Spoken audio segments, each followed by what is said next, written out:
Hello and welcome to Gaming the Podcast. I am John Robertson, joined as ever by Stace Harmon, and this is the final episode in our Metal Gear Solid trilogy of podcasts. This time out, we're focused on Metal Gear Solid 2's opening tanker sequence in celebration of the game turning 20 on the 13th of November. Now, a little bit of housekeeping before we begin. I do want to point out that you can watch all of our episodes on YouTube. This episode, for example, features gameplay footage of the opening tanker sequence that we're going to be talking about. And conversely, if you are already watching on YouTube, then you can visit indiebydesign.net, that's indiebydesign.net, where you can find links to subscribe to us as a podcast through whichever podcast platform you use. Now, Stacey, I remember in the build-up to Metal Gear Solid 2, I would say, I mean, you could certainly argue that it was the most highly anticipated video game of all time in the run-up to its release. So do you remember how you felt about it at the time? Did it live up to that hype? And now when you look back on it, with all of these many years that we've had to kind of let the game sit and take its place among the great entries on the video game medium, do you think the game still lives up to that hype now? Does it do what it says on the tin? Does it live up to the...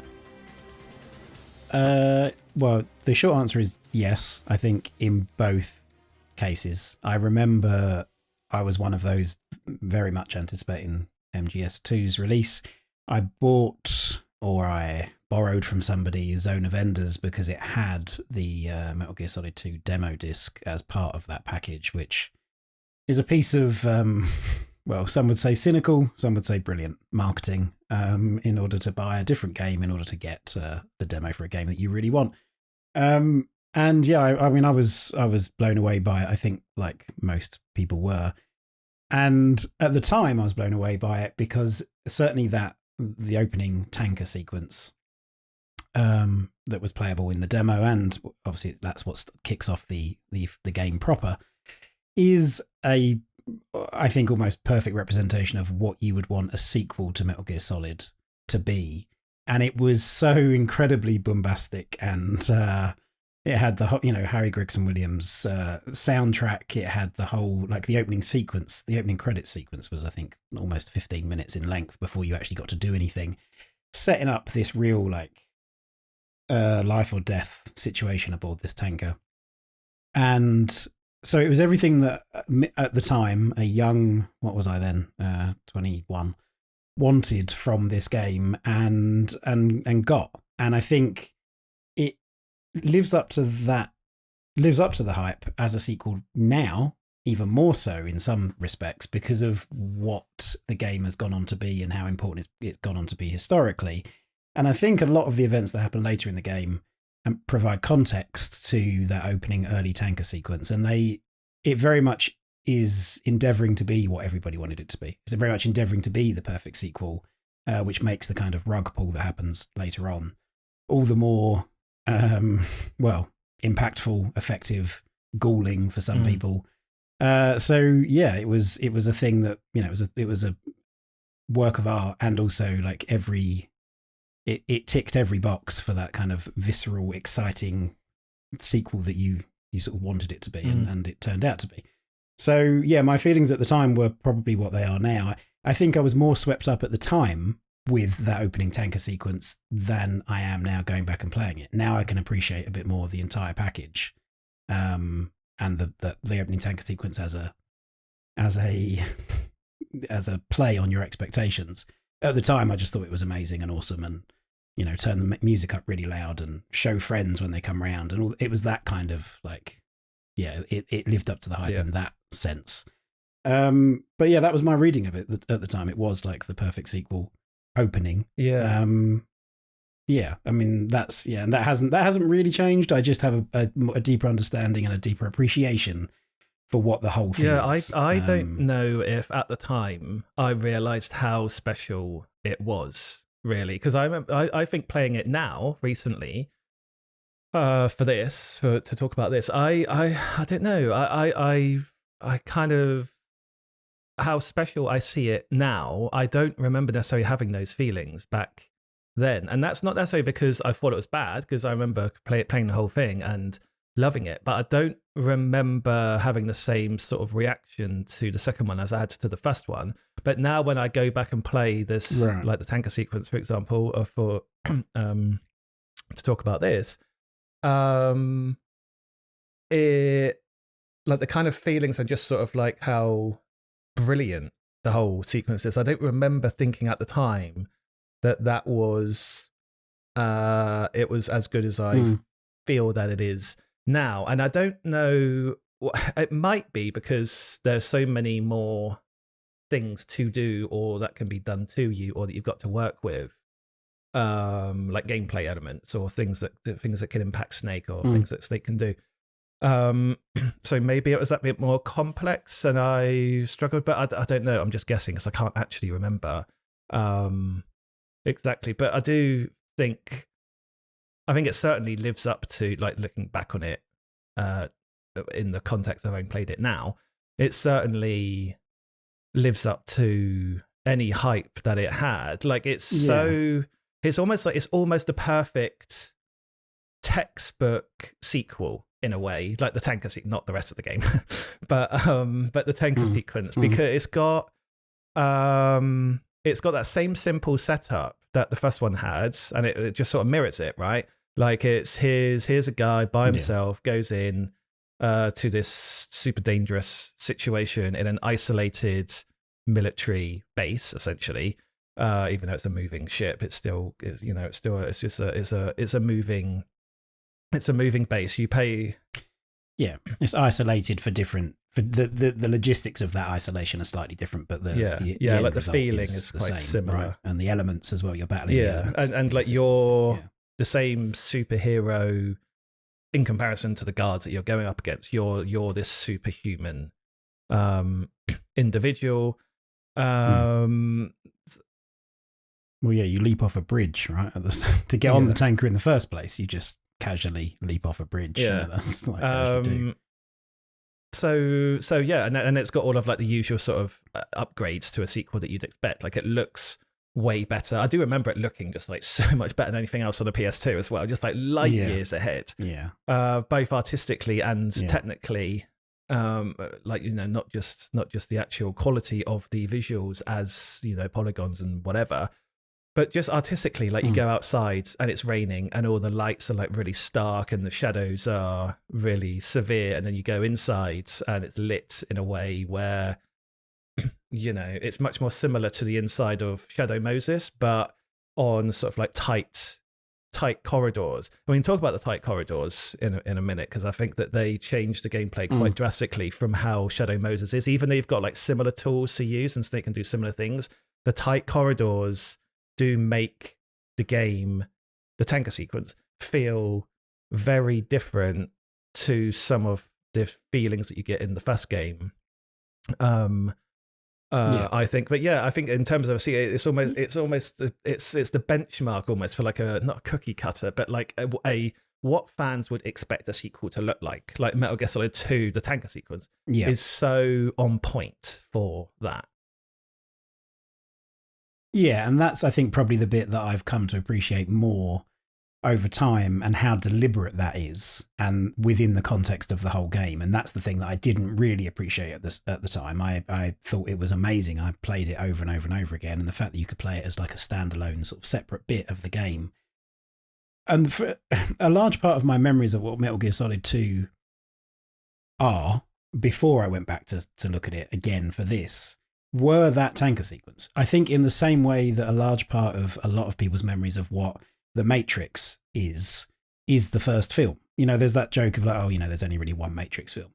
And that's because that's the one that's very neatly packaged, and it ticks every box for, like, even though people didn't really know what to expect from The Matrix at the time it came out, but it ticks the boxes of like how to please an audience, and the peaks and troughs and the pacing of the story and everything else.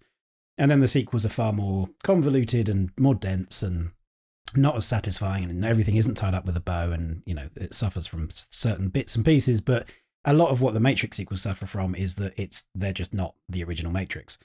And similarly, I felt at the time that a lot of what the rest of Metal Gear Solid 2 suffered from was that it wasn't the tanker sequence, and obviously primarily because you don't play as Snake. Spoilers for anybody who hasn't played this 20-year-old game at this point. And so there was sort of a backlash to that, as is now kind of infamous. But I think interestingly for me, a lot of my memories of the tanker sequence kind of supplanted a lot of what I remembered the original Metal Gear Solid to be before I went back and played that again for a recent episode that we did, if that makes sense. So when I think back on it, I had to be reminded that, oh yeah, in Metal Gear 1, you can do first person mode, but you can't shoot. That's not how you shoot your gun. You just use it as a visual reference thing to check out your surroundings. And even then it's not particularly great at doing that. So there was definitely some stuff that I sort of had in my head as to be, Metal Gear Solid 2 is kind of how I remembered Metal Gear Solid 1 to be. And you have that with particularly with graphics, you think, oh, this looked like this. And then you go back and look at it and oh, no, it didn't look like that at all. That looks awful. But some elements of gameplay actually made that kind of transition for me. And so this is a sort of a build up to say that in a lot of ways, the Metal Gear series in general has been defined by that opening tanker sequence for kind of as an aspirational thing for what Metal Gear could be or is at its purest. But that's quite when I go back and look at it now, I sort of understand that that's quite a simplistic view of it. That I have had quite a simplistic view of it because it taken out of context, it's that. But when you put it into the context of what happens in the rest of the game and what's happened in either side of it, in games either side of it, it becomes a different thing. And I think that's an interesting place for it to sit. And undoubtedly it's a fantastic piece of video game, a fantastic example of a slice of video gaming, but it's also, it holds a much bigger importance in the wider context of video games rather than just it feels amazing to play. It does, absolutely. And there's loads of stuff that did improve on the original Metal Gear, but there's also a load of it has a historical importance. Well, I guess. And an importance to Kojima's career, as it has an importance outside of just it feels awesome. Yeah, I guess the opening tanker sequence. Yeah, in the terms of what you were saying, it kind of feels like, given that it takes place within a game that also includes, or was the first one really to start for where Kojima really started very aggressively subverting player expectations at every and holding a mirror up to the player and saying, what are you doing here? What's your role in this, etc., etc.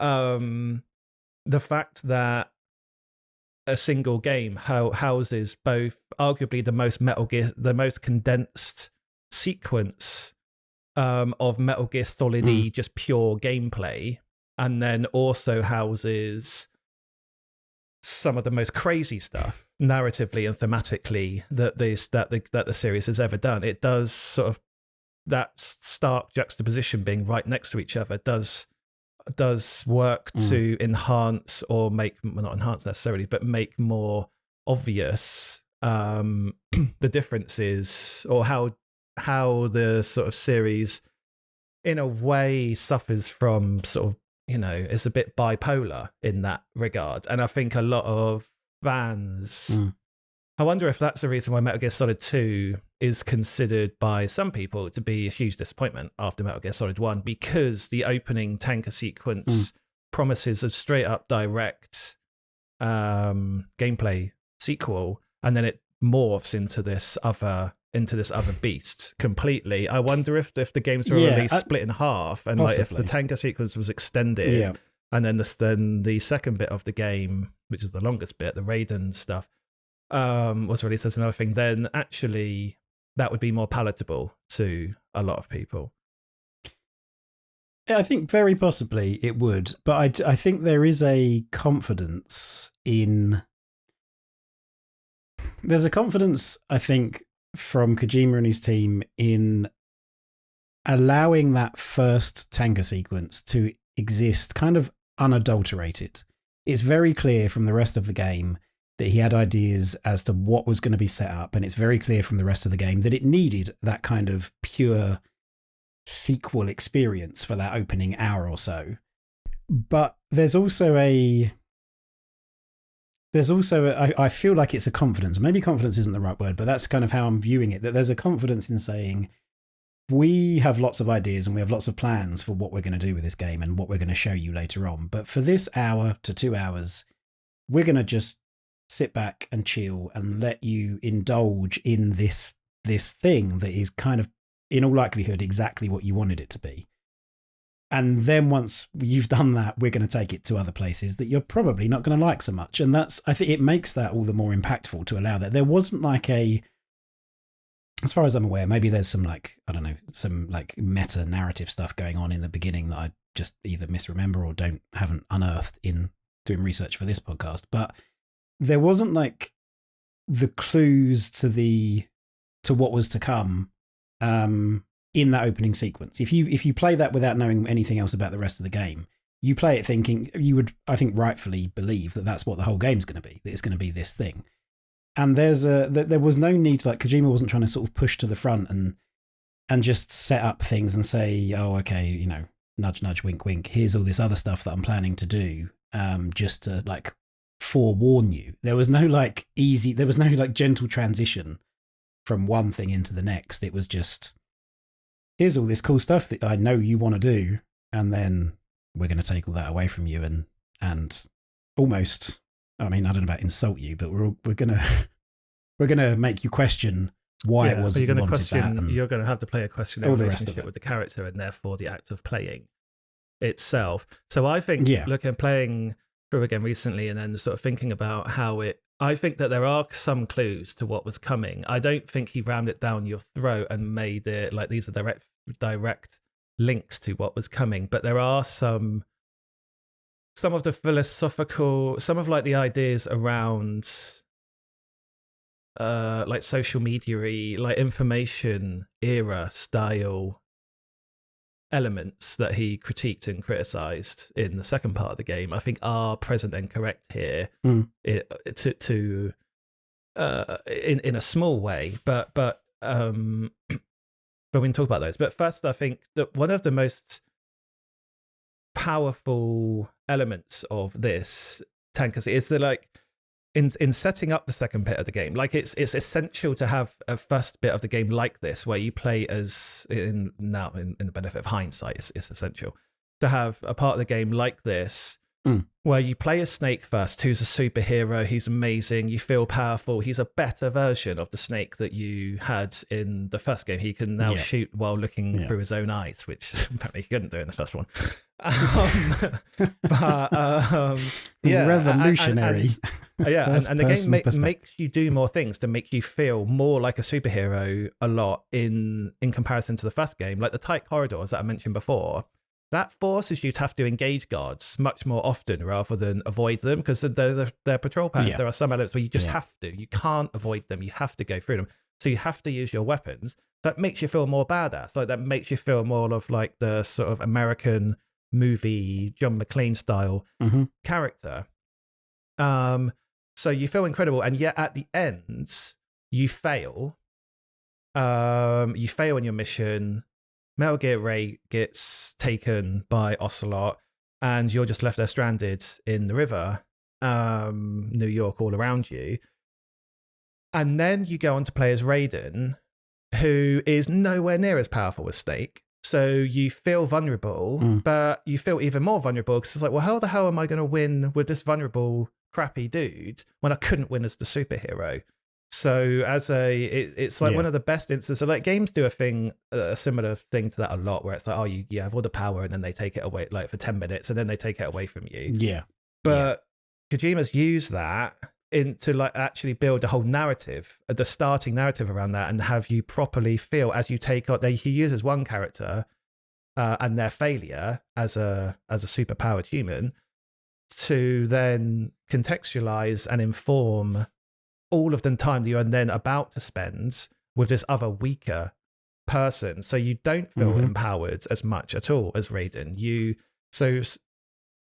And I think you blame him as well. That's where some of the hate comes from for Raiden, because then those negative feelings get put into an actual on-screen entity. It's like, this guy is... Well, yeah, and it makes you question like your role as a player as well, because it's like, well, actually, it's not how good I am at this or that as a player. It's what the designer gives me that will determine wholly. Yeah. So then that's like one of the ways, he sort of holds the mirror up to you and says, what's your role in this? You're kind of merely just a pawn of my desire, and I'll make you might think that you're really clever or whatever for doing these things. It's like, no, you're not. As soon as I take that away from you, you can't do it. Like, how clever are you now?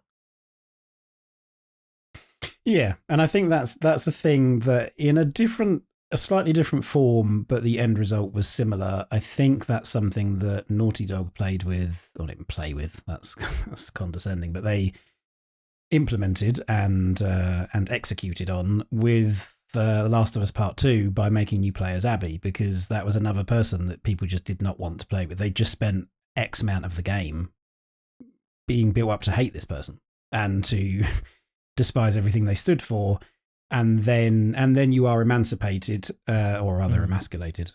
You're emancipated from the role of Ellie and that kind of the pain and suffering that you've had with her. But that emancipation lasts all of 3 seconds when you end up playing the person that's inflicted all of that pain and suffering on her, and as by extension on you as the player. And that again, that on-screen entity, that kind of that cipher becomes sort of a figure of either, well, of strong emotion. I mean, hate perhaps in Abby's case, and distaste in Raiden's case, because he's just not. Well, and he's like Snake. Not only just not, he's like the opposite of Snake. Like his hair is the opposite color. He's like more feminine than versus Snake's like ultra masculinity. He's rubbish at everything. Ultra, this is his first mission. Snake's been on loads of missions before you ever meet him.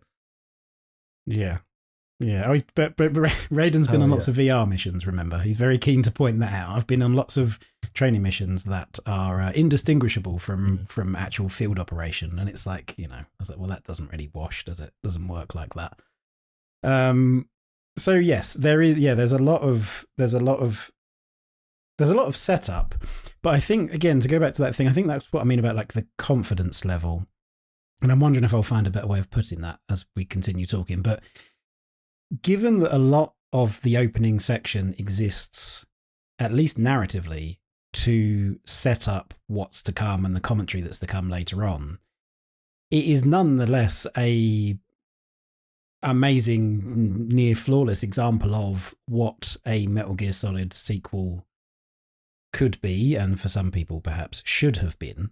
It's just that they implemented that as a way of doing something, as a way of saying something else, but still let you play that. It just wasn't like tainted. I don't think it wasn't, it was what everybody wanted it to be. And the demo was just built on that hype. It was one of those situations of kind of a selling the dream. There was like a misdirection going on, because it's like, there was no lies being told. It wasn't that you didn't get to do those things. You did get to play that section, and you were Snake. And but it's just that probably sooner than a lot of people would have liked, that got taken away from you. And I think that's an interesting point you make about like you're a superhero who is then shown to fail. And I think that sets up again a mix of feelings. There's a sort of a helplessness and a frustration and it's unfinished. You want that opportunity at that point in any given game generally, or in a film, a Hollywood blockbuster film particularly. That would then be the low point for the hero, who would then build themselves back up, and you would go on to avenge that feeling of failure. But you don't get to do that here. It just gets taken away from you. It's like, no, you failed, so now go and play this other guy who's the thing that you don't want. And that's, I think, again, like playing Abby in Last of Us Part 2, that fosters this feeling of, well, insert emotion here, like resentment or anger or frustration or helplessness. But that makes it all the more memorable for me. And I do understand that a lot of people just didn't like that at all. And I wouldn't say that excuses some of the decisions that are made throughout the rest of the game, but as a thing that I remember 20 years on, I think it stands on its own as a very interesting and effective way of building you up to feel one thing and then switching it over and making you feel something else. Yeah, because I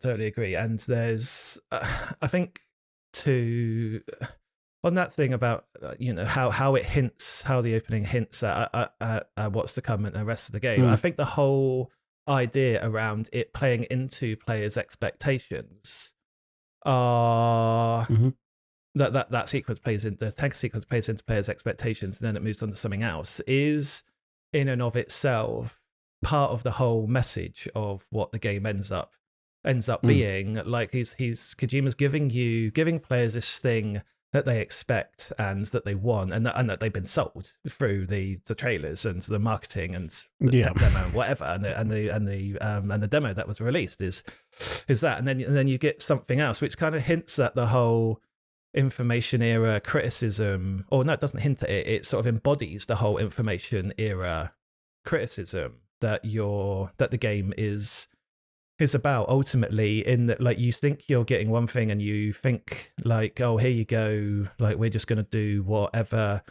gets the most likes or whatever on social media is what we're going to give you. And the whole idea and the whole reason for social media to exist itself is to just propagate more social media. So it's just more stuff. Yeah. So it's like, oh well, Metal Gear Solid 1 was a thing, a one, stuff number 1, and that was successful and got loads of likes. So now we're just going to give you stuff number 2, which is like the same kind of thing, but like a bit better.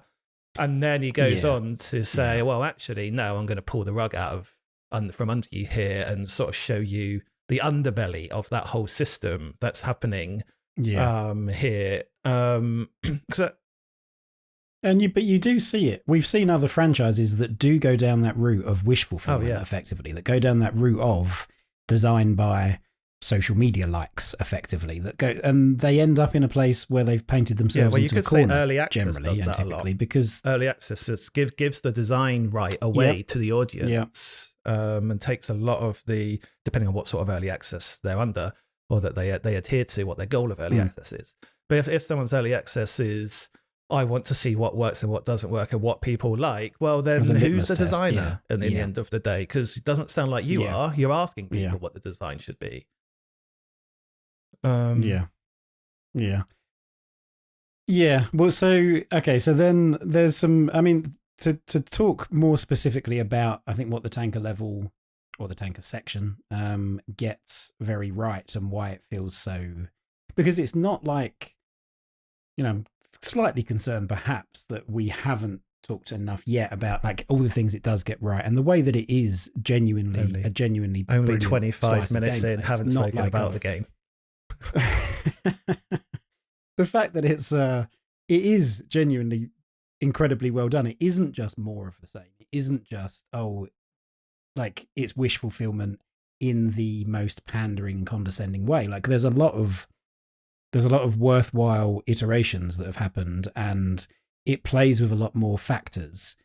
And I feel like it builds on the original Metal Gear in a lot of important ways, with things like light and shadow, and the fact that you can take out lights to, bathe the place in darkness so that you're not seen. The fact that you can then see around corners effectively in those tight corridors that you were talking about, those kind of horror game corridors of like Resident Evil.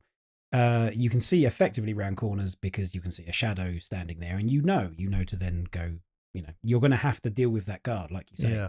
You can't go around them. There's no room to go around them, but you're given a heads up that this is what's coming. And there's a boss fight as well, and there's some that plays with those ideas. So it's not just that it was the same thing repackaged with, pretty graphics, and then like, well, here's what you want, and then here's what I'm going to give you later on. There was some real genuine like wow moments in that. Everything's a lot more interactive. You can shoot, the bags of flour to create clouds, and you can break bottles, and you can do that. There's there's a lot of little minutiae of gameplay that are genuinely impressive. You can shoot the watermelons in the storage bit, and then the guy notices it, and then you can use that as a distraction to take him out, which you don't need to do because it's perfectly easy to take him out anyway without creating that distraction. But yeah, you're right, it creates that level of interactivity that was what's possible is far expanded and like heightened and expanded. massively in comparison to the first game, and it is easy to overlook some of, or not overlook, but almost going back to what you said before, that you know what you consider to be Metal Gear Solid staples from Metal Gear Solid 1 actually were introduced in Metal Gear Solid 2. So there's loads of, like, you know, hiding bodies in lockers, you couldn't do that. Shooting the glass out and using the steam. Rather than having them just disappear. And that changed the game drastically. In itself is amazing. Because the fact that they didn't disappear means you had to think about hiding them, or because, you know, people would see them and react, or you could use that to your advantage. You can have the others see them and use them as bait, basically, to try to set up to take them out as a trap, you know. So it's sort of what you call like emergent gameplay nowadays. Like there were many more interactions that you could do that then sort of exponentially led to many more interactions that the game could just like spin off of, because guards had more complicated behaviors and stuff. So you weren't much more so than in the first game. It was less predictable as to what was going. Well, maybe not less predictable, but more things could happen. I mean, you could still predict them. You can still predict that the guard is going to see the guy knocked out on the floor and react in a certain way. But there were more, you know, you just had so many more options as to how to navigate past guards or kill them. Or do you remember that? I mean, I don't know if you remember from the original, but when you went back to play it more recently, perhaps, do you feel like that worked?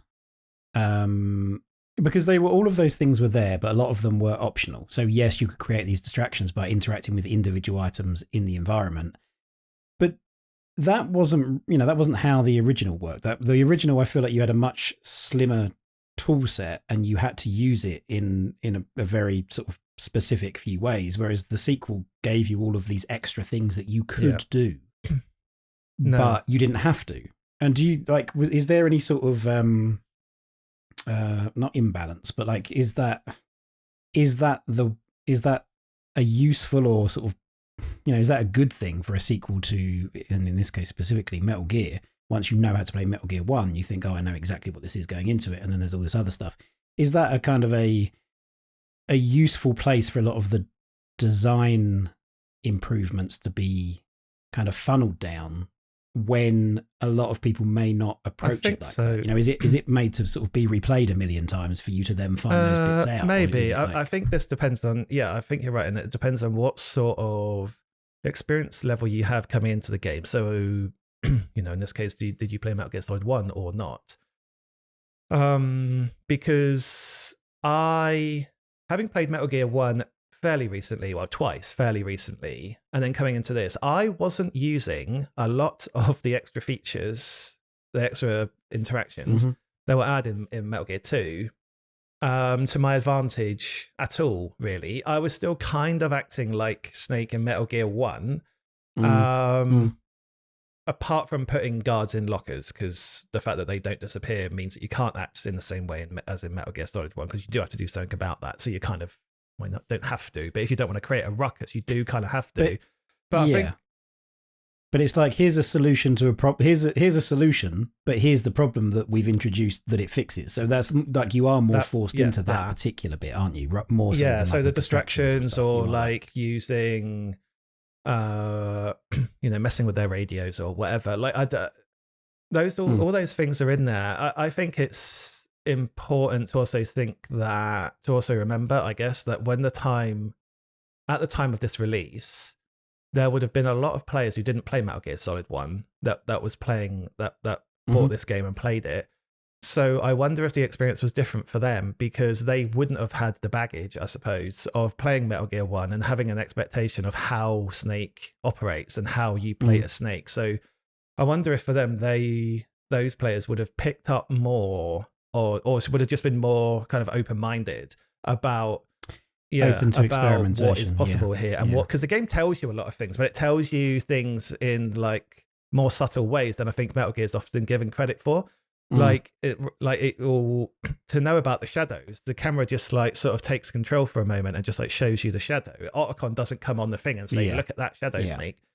Although he does for some other things, like when you have to like crawl under the plastic explosive sort of detonator, the laser detonator thing. He does tell you to basically do that.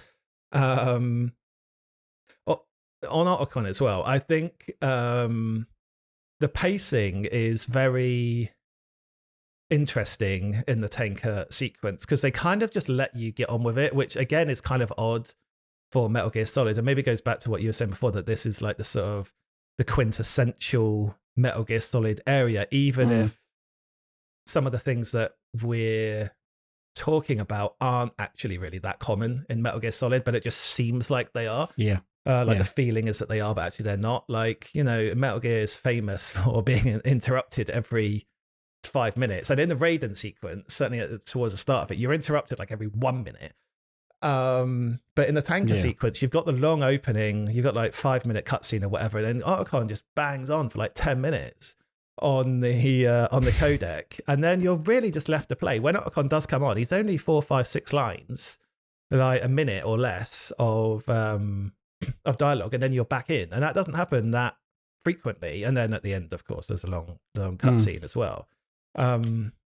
There is a yes, absolutely. And I wonder again. We've talked about this. I know that I've mentioned this many times with Kojima and the way that he kind of invites you to think of stuff that may or may not be there or have been intended or anything else. But listening to you talk about that is an interesting thing, because I feel like that's the way that you might, or that one might, set up an experiment or a training exercise, which given what happens later, I won't go into too many spoilers, but there's some element of that. And this is very much like we're going to introduce you to the basics. We're going to give you this big kind of intro, and then we're going to let you get on with it, and we're going to observe your performance. We're going to observe what you do. That is kind of how I believe you would set up an experiment. You wouldn't be interjecting every 5 seconds to say, oh, now you can do this and now you can do this. It's very much like this is effectively a training exercise, so you need to think on your feet and learn how to do this stuff yourself. And then when you go into the game proper, narratively, then you are interrupted far more. Then it's like, oh, now you're in the real world. Like, we let you get on with it in this kind of controlled sequence of events, and we set the conditions of the test, and then we let's see how it would play out. But when you're in the real world as Raiden, we are now going to interrupt every 5 seconds and talk to you a lot more. Well, I think I think that's right, and I think that I don't know how else they would have really shown off to go back to that emergent gameplay, like how all of the different elements of the game can work together if you're constantly being interrupted, and all of those elements are being funneled, like sort of segmented into their own little sequences. They have to give you the time to just like kind of wander around and do whatever you want, sort of whatever you want. I mean, the sequence is still quite linear, but in how you go around, how you sort of navigate the obstacles that they throw up against you are kind of up to you. And I think the teaching bit, the training exercise bit, like the Olga boss fight, she's teaching you how to use. That's a very clever tutorial in that the boss is doing the things that you should be doing to beat her. Like, so she's using the tarpaulin as a means to hide, and you can shoot through it. She turns the light on to blind you, and you can shoot the light out in order to see comfortably again and shoot her. Like, I think that's a really clever, like sort of training sequence in order to teach you what to do by doing the things against you that you should be doing. It is, yes. And I think I would say certainly the light thing. I remember originally when I played it, shooting out the light, that's more of sort of an aggressive, it's right in your face, you can't really see what you're doing unless you shoot it out. The tarpaulin thing, though, I think it was only recently that I understood or realized that as well as shooting through it, you can shoot the ropes, the sort of the remaining ropes to make. Yeah, and I don't think I knew that at the time. I don't feel like at the time I did that. I think I just saw it as an obstacle, and like it was going to give her some partial cover, and understood you could shoot through it, but not that you could completely get rid of it. And so that was like, there's just a little sort of smidgen of a thing that going back and playing it, it's like, oh, okay, there's still, and I imagine there's a million different little things that I could learn by playing it through from start to finish again. And so yes, it doesn't ram it down your throat. Otacon's not coming on the codec to say you can shoot the watermelons and you can shoot the tarpaulin and all of that stuff. You are left to get on with it. And I think it's kind of thing as a standalone intro means that you can play it over and over again. And I mean, I did. I'm sure many people did. And I guess you can pick those things up and kind of learn them through play rather than being led by the hand through that sequence. I mean, we're pretty much out of time now. But also, if you're watching on YouTube, you will see me shoot the tarpaulin away, by the way. Maybe you have to. Maybe I'm misremembering that. I don't know. Maybe it's just when you shoot it, it just does get shot. I felt like that was a new thing I learned recently. Sure, I have to go back and play it again, see if it, or if she does it, or eventually I can't remember. Maybe just on the thing about the hinting of like what's to come, which sort of meant to reply to but didn't. But there's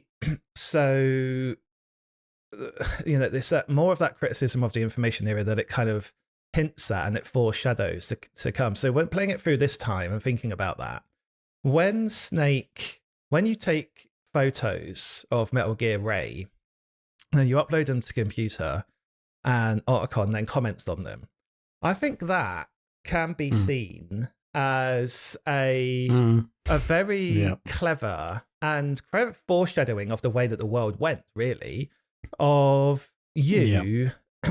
Otacon says you're a really good photographer, and then the little icon of him literally gives the thumbs up.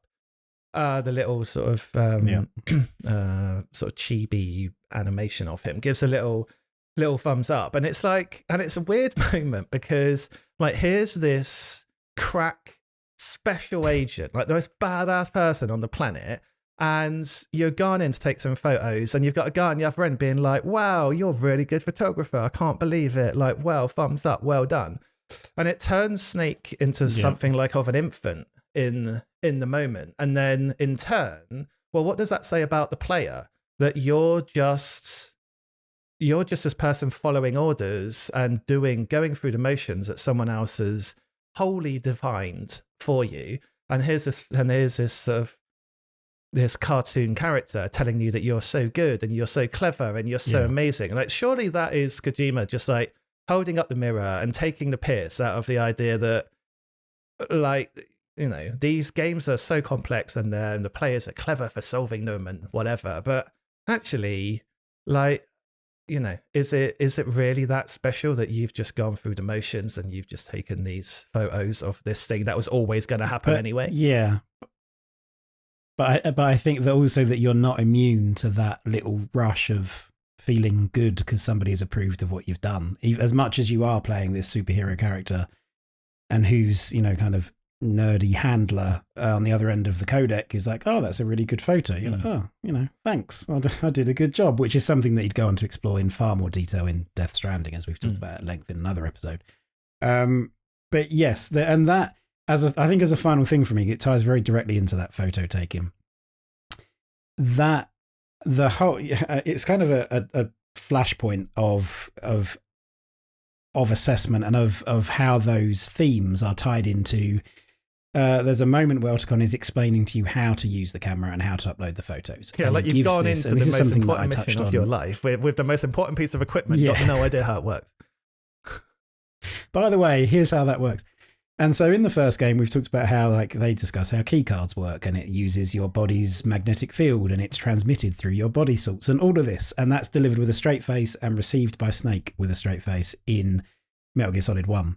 In Metal Gear Solid 2, there's a similar moment where Otacon starts to explain how you can't use the codec to transmit these photos because somebody's monitoring the frequency. So you need to use this. You need to go to a workstation.